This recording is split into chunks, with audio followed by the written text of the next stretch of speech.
Milagros. En el caso de los padres de la patria, que es a lo que nos vamos a abocar hoy día, tenemos esta propuesta de bicameralidad, una propuesta que no es nueva, un debate que viene dándose desde hace años, un debate en el que coinciden la mayoría de constitucionalistas, la mayoría de expertos. Estaba entre las propuestas de esta comisión de alto nivel que se formó para plantear una reforma política, pero que pese a todo, ¿no? A que, digamos, desde el lado de los expertos se coincide en que es positivo, la población la rechaza y hay también un rechazo a la forma en la que está tratando de aprobarlo el Congreso. Cuéntanos un poquito cómo, si hay antecedentes de esta experiencia que estamos viviendo en el Congreso, de una aprobación de un proyecto de reforma constitucional en julio del año pasado, que en el que no se lograron los suficientes votos para dar el primer paso a una aprobación de una reforma constitucional, que recordemos requiere 87 votos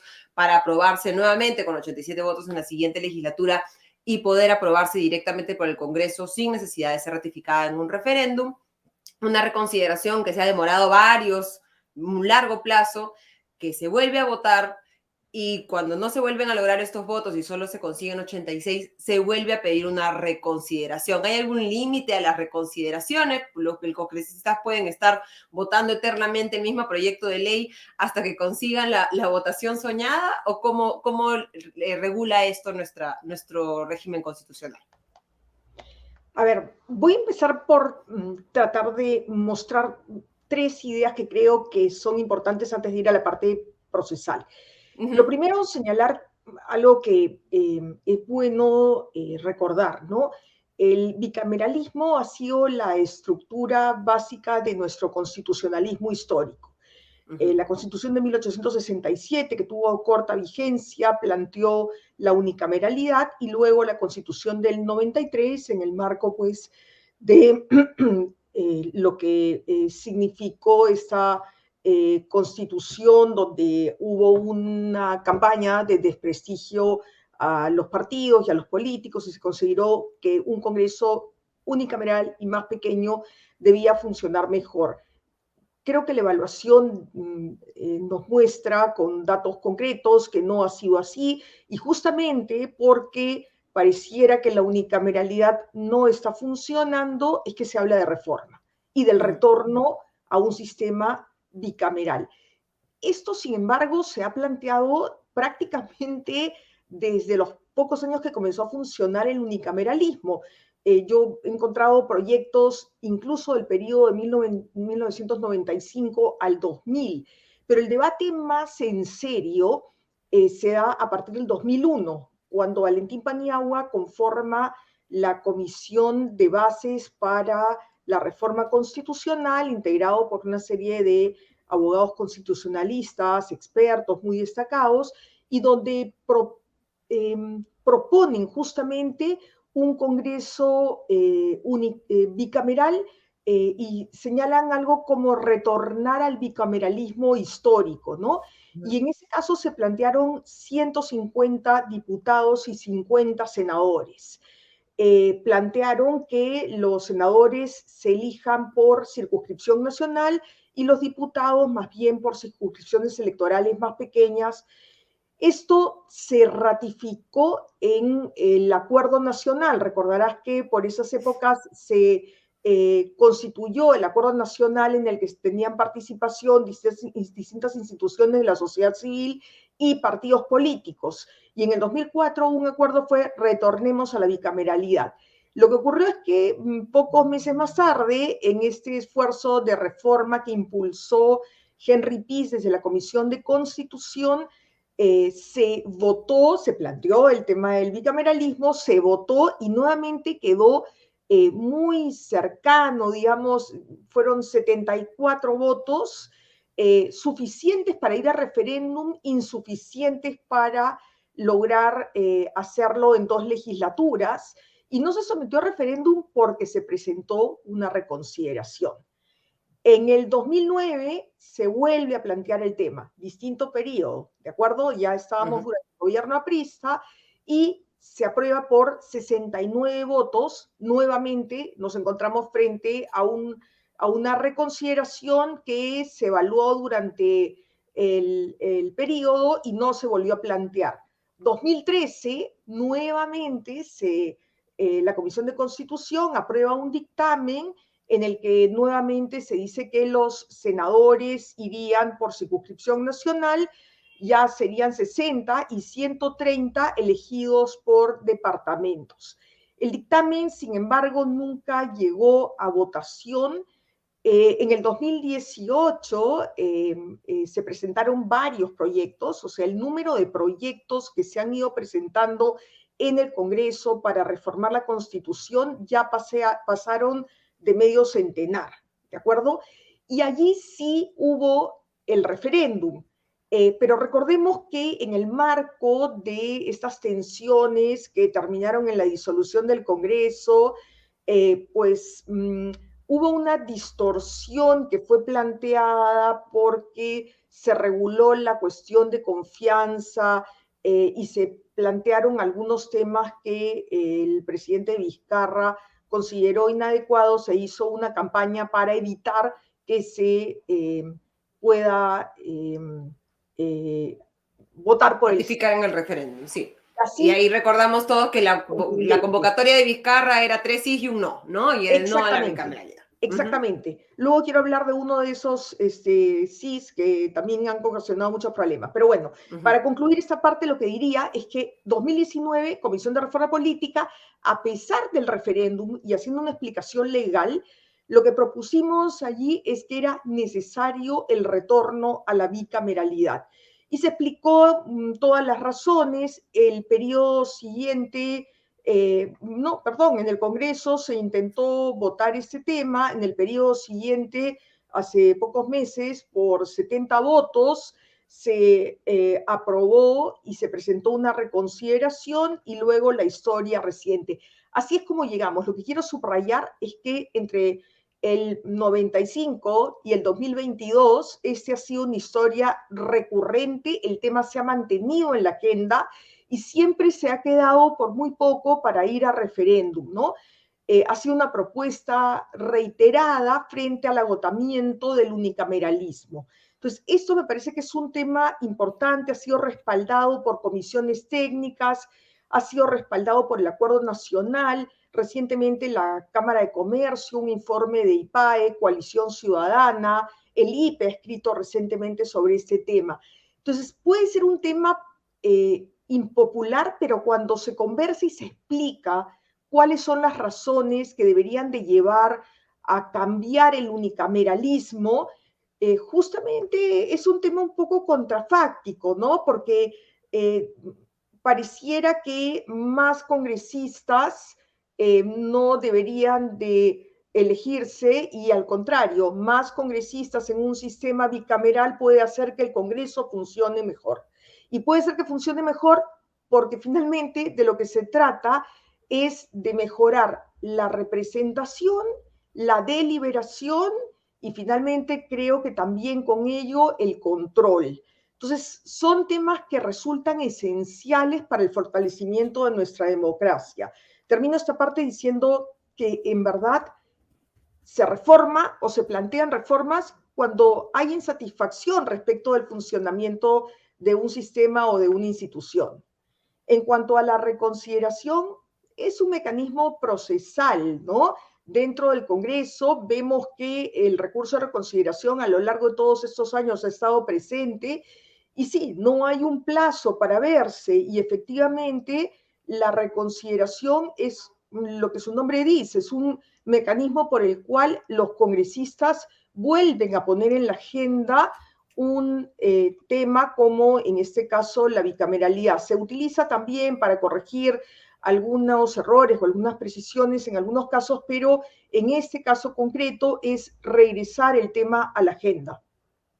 Y quería regresar un poco en lo que nos estabas comentando, porque nuevamente hay este divorcio entre lo que opinan los expertos, ¿no? Todos los informes que se han hecho, la mayoría de analistas políticos, la mayoría de constitucionalistas, y lo que la gente piensa, precisamente por lo que tú dices, esta base, digamos, casi de fe en la que una persona piensa a ver, si con 130 congresistas tenemos este nivel de problemas, con 180 parlamentarios, ¿no? 130 diputados y 60 senadores, perdón, 190 en total, van a haber más problemas, ¿no? Se multiplican los problemas. ¿Quién me asegura a mí que efectivamente que haya más parlamentarios se vaya a solucionar? Y quería dividirlo en estos tres temas que me has comentado, ¿no? En primer lugar, la representación. ¿Cómo mejora la representación un proyecto o en particular y en concreto el proyecto de bicameralidad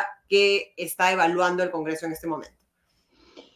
El diseño que se ha venido planteando en todo este recorrido que he tratado de resumir ha sido lo que se conoce como congresos incongruentes, es decir, aquellos en los cuales la Cámara de Diputados y la Cámara de Senadores se eligen con criterios diferenciados y también con matices. En nuestro caso, por ejemplo, el tema de la edad. Suele encontrarse en la mayoría de los parlamentos que el Senado está compuesto por personas de más edad. No es una Y por eso regla, se pero le es llamaba una la regla. Cámara Vieja cuando teníamos Sí, este Senado, sí, ¿no? exactamente. Y se habla de una cámara de reflexión porque se considera que son personas que tienen mucho más experiencia de vida, ¿no?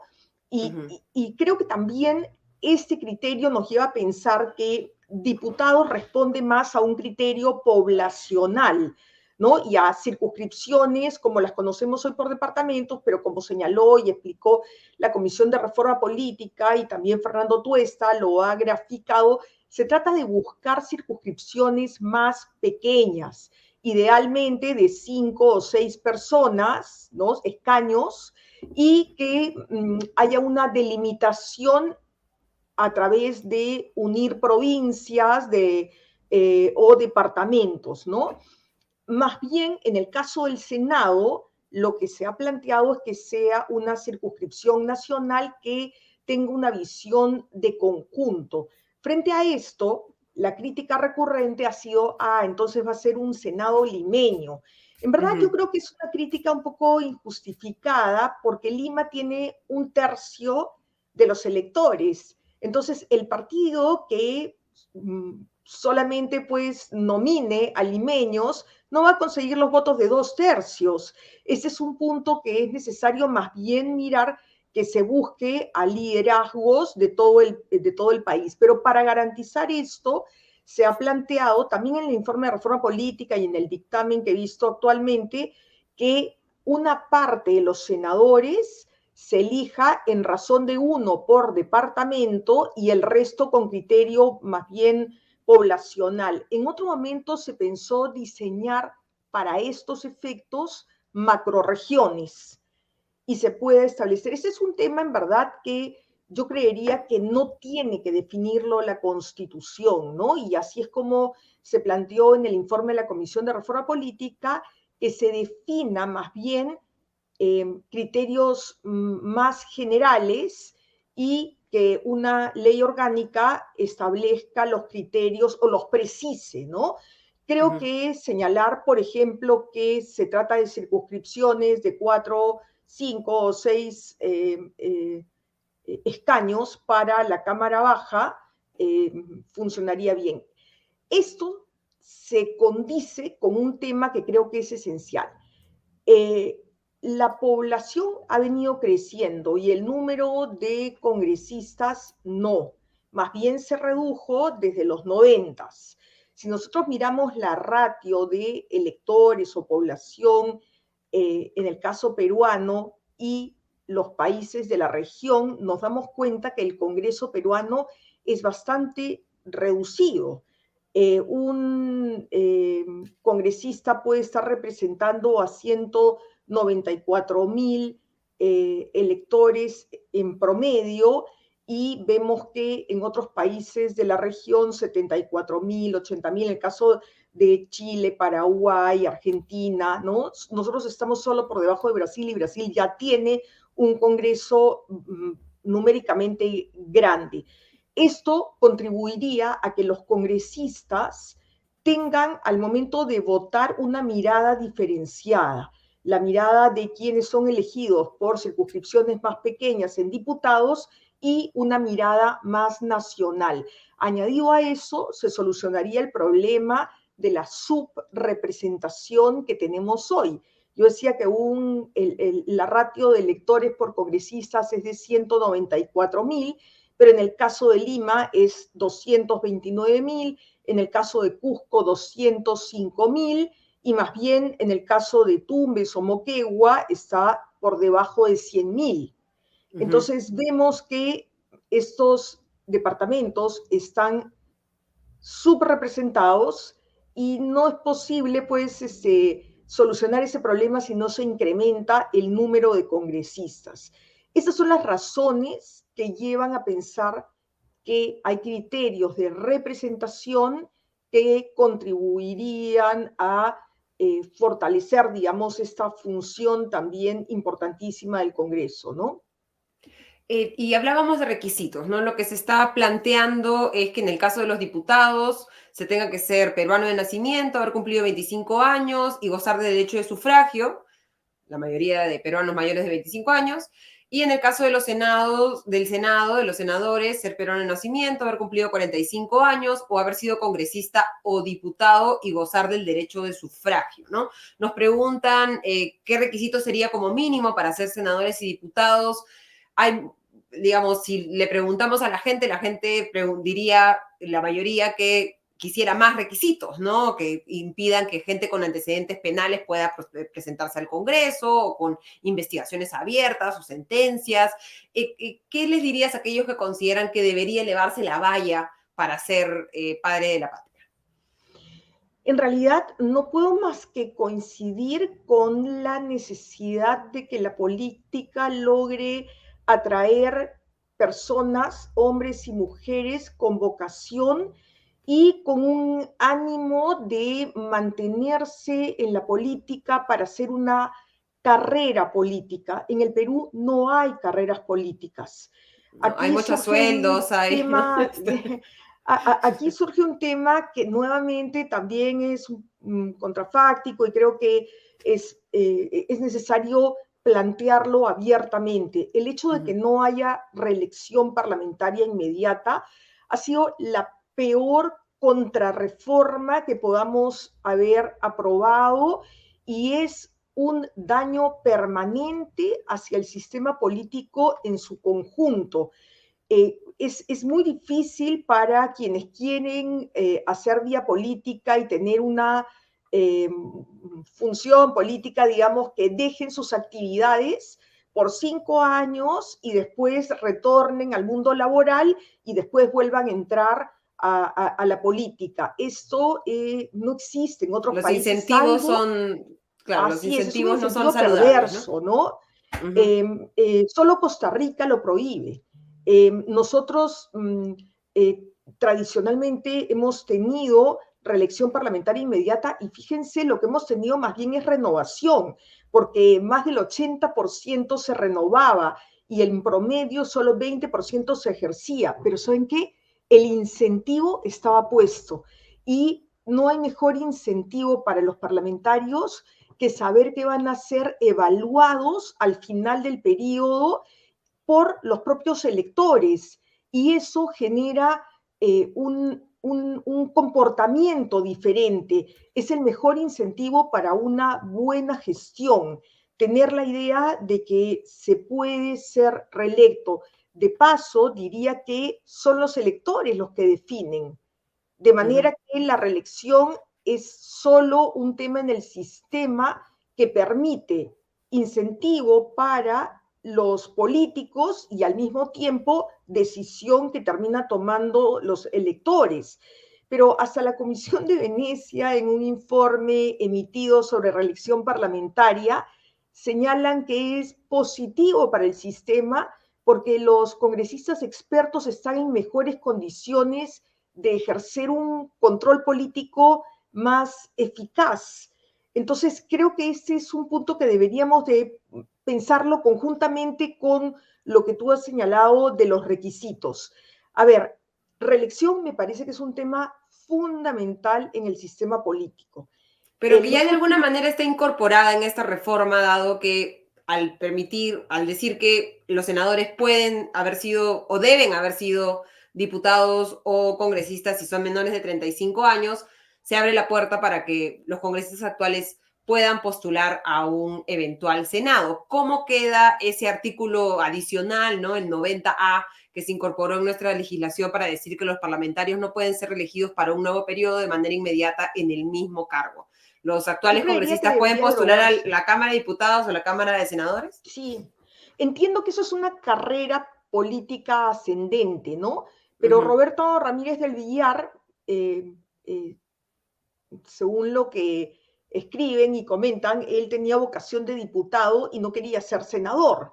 Y eso es ujú. perfectamente posible, porque en el esquema que se plantea y que suele verse en otros parlamentos, es que la Cámara de Diputados es una cámara más política, donde se ejercen mecanismos de control como la interpelación o la censura, y más Las bien el investigaciones, Senado. ¿no? Ujú. Exacto, y entonces el Senado tiene peso político. Eso es un tema que me parece bien importante considerar, ¿ya? En el diseño que se está planteando y en el diseño que es el de Estados Unidos y el de la mayoría de los países de la región, no en Europa, los senados tienen peso político.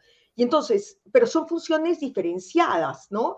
Entonces, yo sí creo que lo que correspondería más bien es derogar el artículo 90A y que abiertamente se debata y se plantee la necesidad de restablecer la reelección. Así lo señaló también la Comisión de Reforma Política, a pesar de que acababa de haber el referéndum, acababa de aprobarse esta prohibición de reelección parlamentaria inmediata por 85%. Pero esto es un incentivo para atraer gente que quiera dedicarse a la política y que no tenga que estar pensando en proyectos de vida de corto plazo. Entonces, Ujú. creo que ese es un tema importante de plantear. Por supuesto que debería de mantenerse esta prohibición para que las personas que tienen sentencias en primera instancia no puedan postular. De la misma manera, diría que habría que modificar la Constitución para eh, eh, regular esto que el Tribunal Constitucional en la legislación antiterrorista ha considerado que es inconstitucional. Me refiero concretamente a que quienes tienen sentencias por delitos graves, en el caso de la ley declarada inconstitucional, en esa parte se refería a temas de terrorismo, narcotráfico, trata de personas o actos graves de corrupción. Yo añadiría algunos otros graves delitos, porque la idea es que pongamos, eh, eh, pon, tengamos que ponderar qué tipo de personas queremos en la política. Y alguien que tiene ese tipo de antecedentes, pues aunque haya cumplido su condena, creería que por un periodo adicional debería de reintegrarse en la sociedad y pretender ejercer la representación, pues posteriormente, ¿no? Entiendo que esta prohibición no puede ser a perpetuidad, que es necesario analizarlo con criterios de proporcionalidad, pero también entiendo que quien es liberado de cumplir la pena y se está reinsertando en la sociedad no debería de postular un cargo de elección popular inmediatamente. Ujú. En fin, es un tema Es discutible, complejo, ¿no? Es complejo complejo. porque dónde pones la línea, ¿no? Está cerrando la puerta para personas que podrían haberse reformado, ¿no? Pero como vemos, la gente no cambia en nuestra política, ¿no? Y los que Y están sentenciados alguna Ale, vez por corrupción vuelven a ser sí, sentenciados unos años después, si vuelven a postular, ¿no? y Ale, además tenemos una situación muy crítica en la democracia peruana, ¿no? Tenemos una desconfianza tremenda Profunda, de profunda, los ¿no? ciudadanos hacia la política. Tenemos una situación en la que el Perú aparece usualmente al final de todas las tablas cuando se habla de valoración del sistema democrático, de De los confianza en las partidos instituciones políticos, ¿no? democráticas. Ujú. Entonces, es necesario restablecer esa confianza si no es el único camino. acá yo también creo que ni la bicameralidad, ni la reelección, ni este tipo de prohibiciones que son finalmente reformas normativas van a solucionar este tipo de problemas, pero sí tienen que darnos pues el marco normativo adecuado para que se pueda construir una política y políticos además, ¿no? Mauricio Zabaleta, en un artículo que publicó recientemente, decía que el principal problema y la principal reforma era buscar políticos, ¿no? Y coincido con él en este punto. Pero acá es un poco, pues, el dilema de, a ver, para graficarlo con un símil claro, es primero el huevo o la gallina. No podemos esperar a restablecer la confianza, a tener partidos políticos institucionalizados, a solucionar estos problemas de corrupción en la función pública para hacer reformas. Es al revés. Creo que las reformas normativas tienen límites, pero hay que avanzar en ellas para poder generar un clima adecuado y atraer personas que tengan además un compromiso con la política, con el sistema democrático, ¿no? Pero ¿no sería mejor entonces que la bicameralidad se evalúe con una serie de otras reformas políticas, como un paquete de tratamiento de emergencia, ¿no? De casi de UCI, en el que tenemos que poner el sistema político y no más bien como se está haciendo en este caso en el que se ha modificado el proyecto de ley para, por ejemplo,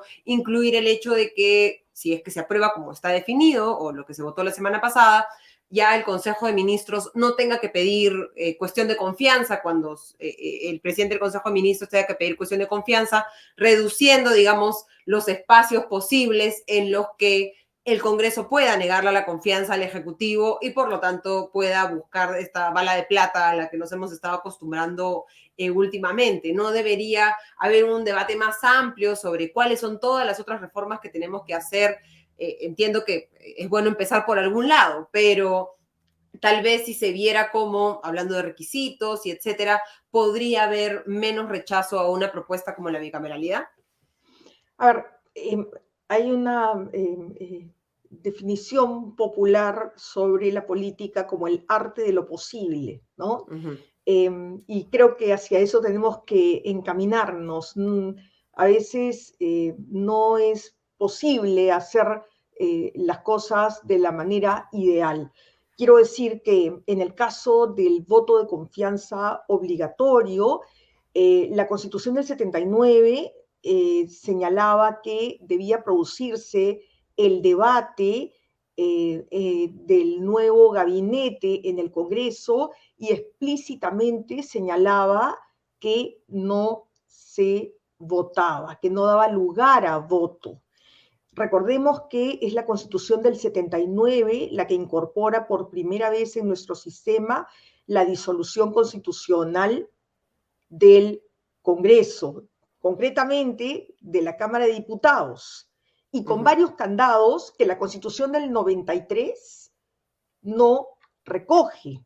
Es decir, la Constitución del 93 refiere a la disolución, no hace mención a que se haga una sola vez durante el mandato y además refiere a disolver el Congreso unicameral. Como lo dijeron los constituyentes en aquel momento de oposición, no es lo mismo disolver la Cámara de Diputados y mantener el Senado que disolver el Congreso el y mantener ¿no? una comisión permanente que ya vimos que en los términos actuales no tiene competencias suficientes para garantizar el control político. Sin control político no hay democracia.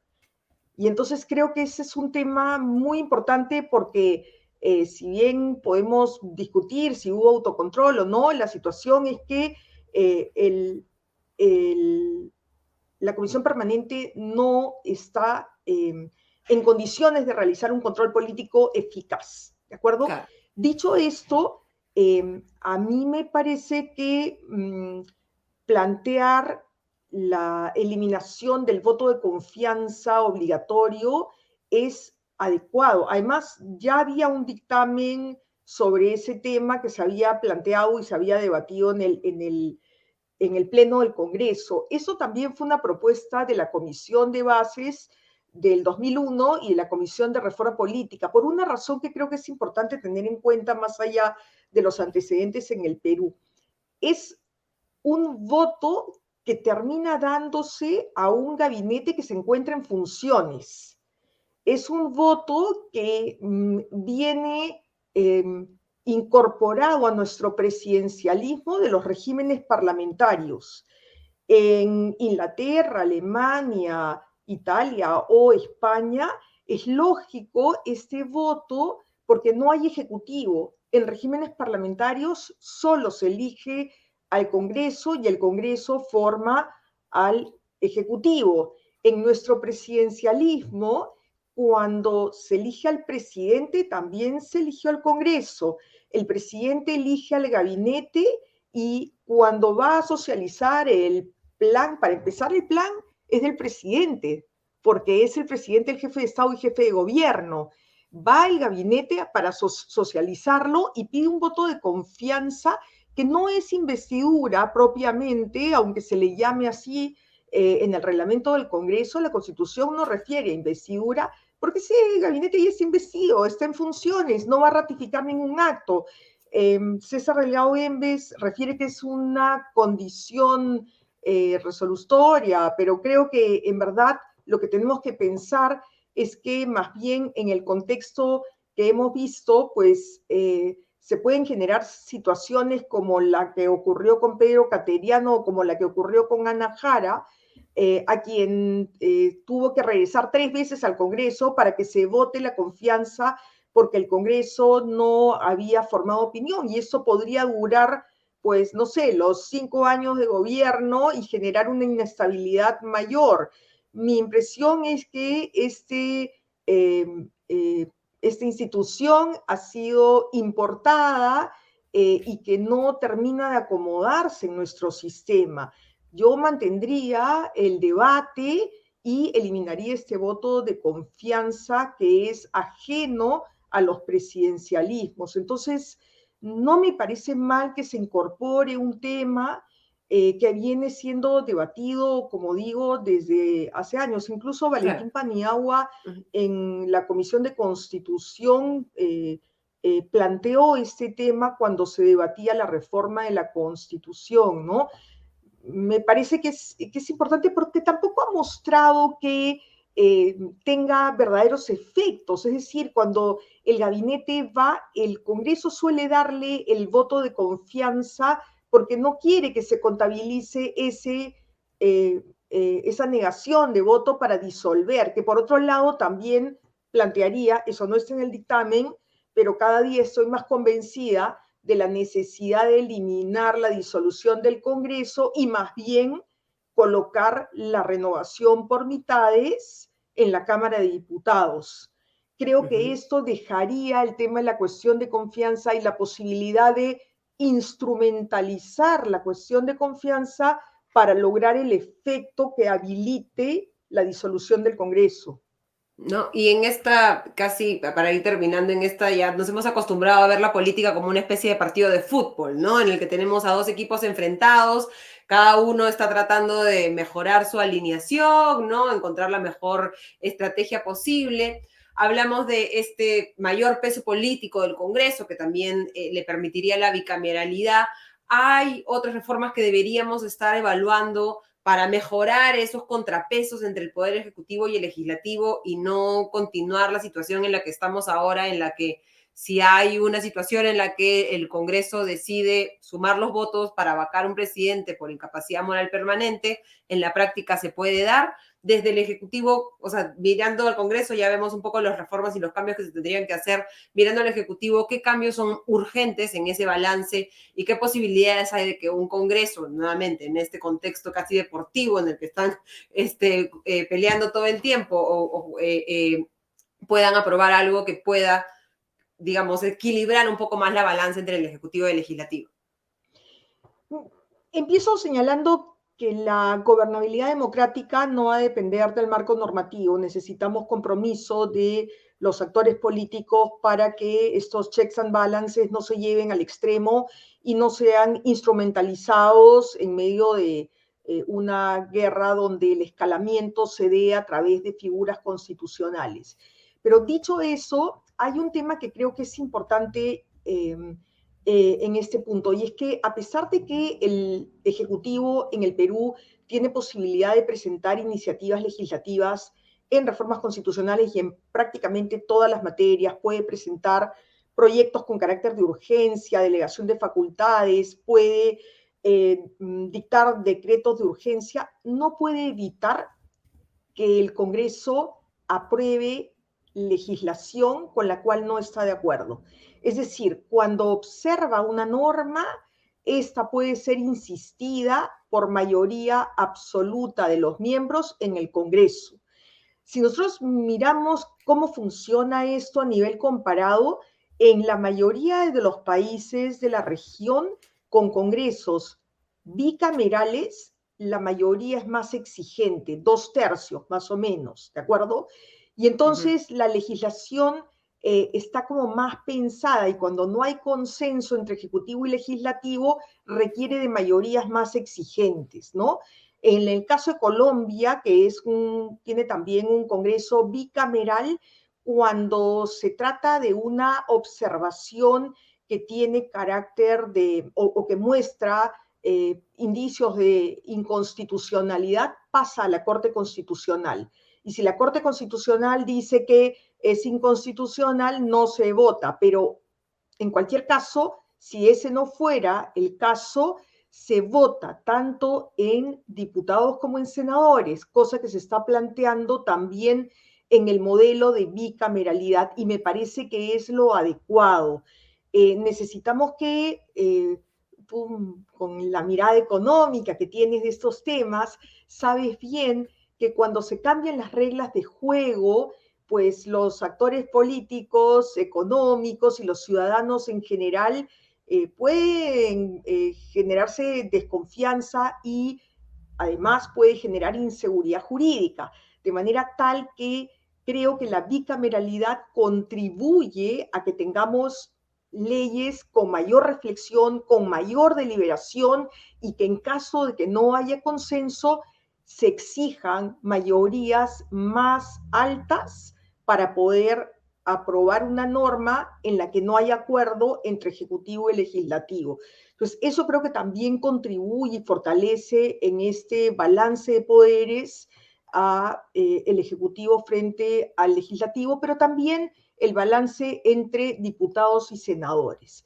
Así es que me parece que es otra de las ventajas que tiene la bicameralidad, ¿no? Y ahí, bueno, vamos a depender. Las ventajas son las que, nuevamente, hablamos teóricamente, ¿no? Y lo que se puede hacer, digamos, desde el marco normativo. Y va a depender de los individuos que entren a política, de los partidos políticos y su fortalecimiento, que efectivamente tengamos un Senado que cumpla, si es que esto finalmente se termina aprobando, esta promesa, ¿no? De mejor representación, mejor deliberación y mejor control por parte del Parlamento. Te agradecemos muchísimo, Milagros, por habernos acompañado esta noche y por tu clarísima explicación respecto a cuáles deberían ser estos aportes al sistema político de una eventual bicameralidad. Muchas gracias, Milagros.